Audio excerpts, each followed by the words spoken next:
Hello everyone, welcome to my channel. My name is Hina. Today's topic is Kothari Commission 1964 to 1966. This is one of the most important topic from contemporary India and education. So let's begin. Recommendation of Kothari commission 1964 to 1966. रिकमेंडेशन पढ़ने से पहले मैं थोड़ा बहुत आप लोगों को कोठारी कमीशन के बारे में बता देती हूँ. Kothari commission national education commission को ही कोठारी कमीशन कहा जाता है.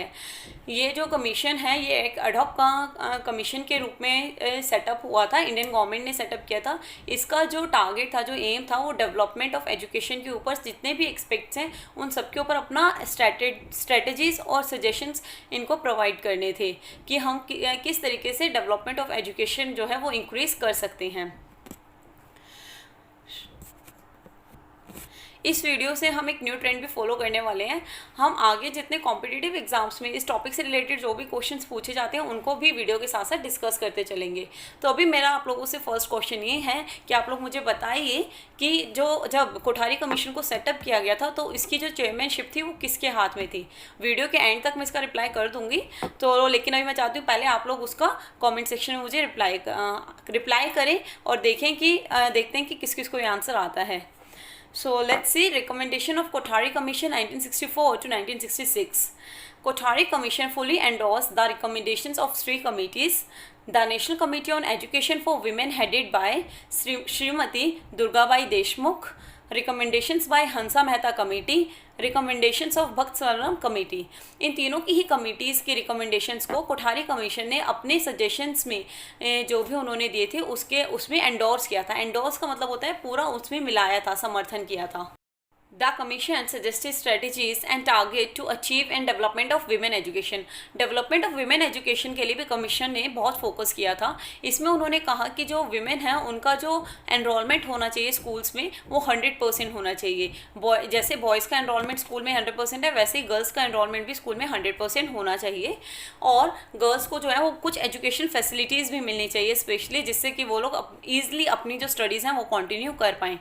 1976 में 6 to 11 ईयर्स के बीच में ये एज ग्रुप फाइनलाइज किया गया था. उसके बाद 1981 में इस एज ग्रुप को बढ़ाकर 11 to 14 ईयर्स कर दिया गया.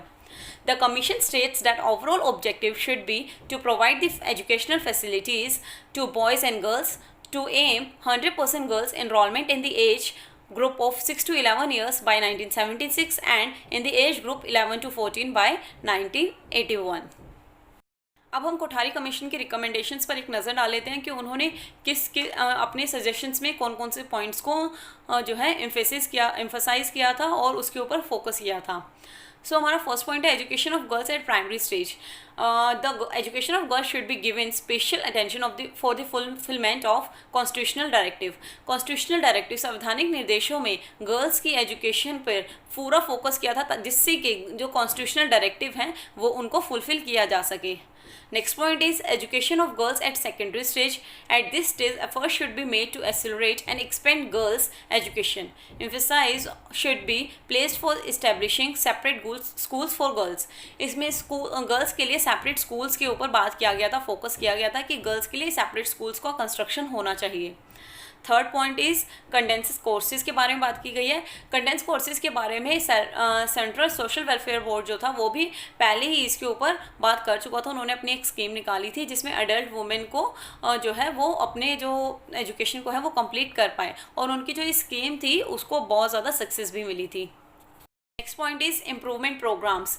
CAB central advisory board of education ने कुछ फोर्थ प्लान के दौरान जो था जो हमारी फोर्थ प्लान था उसके ड्यूरिंग उन्होंने भी कुछ सजेशन बताए थे, शो किए थे, हमारे सामने रखे थे, जिससे कि वुमेन जो अडल्ट वुमेन की जो एजुकेशन है उसके ऊपर कैसे फोकस किया जा सकता है.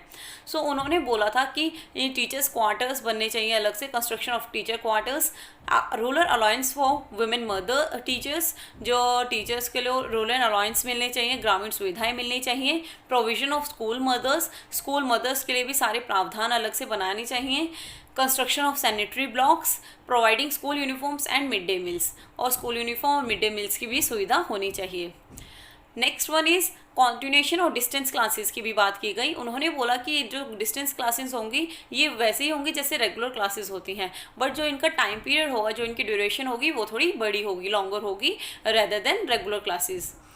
Next one is assistance to voluntary organisation में भी उन्होंने बोला गया कि गवर्नमेंट को क्या करना चाहिए डेवलपमेंट के लिए, बहुत सारे कंस्ट्रक्शन अलग से करने चाहिए जो कि गर्ल्स को, विमेंस को ज़्यादा जो है और भी फैसिलिटीज़ प्रोवाइड करवाएगा। जैसे उन्होंने हॉस्टल्स के एस्टेब्लिशमेंट पर बात किया, लेबोरेटरीज़ पर बात किया, लाइब्रेरीज़ बननी चाहिए और अलग से कुछ प्रोजेक्ट्स भी स्टार्ट करने की बात की।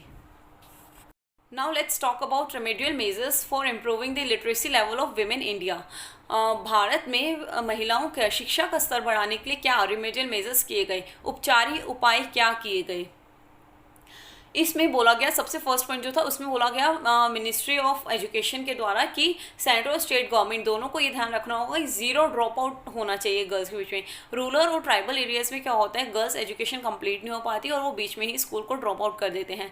तो उन्होंने इसी बात पे फोकस किया कि ज़ीरो ड्रॉप आउट होना चाहिए लड़कियों के बीच में, स्कूल के बीच में, लड़कियों के एजुकेशन के लिए, जिससे कि वो अपनी एजुकेशन को कंप्लीट कर पाएँ।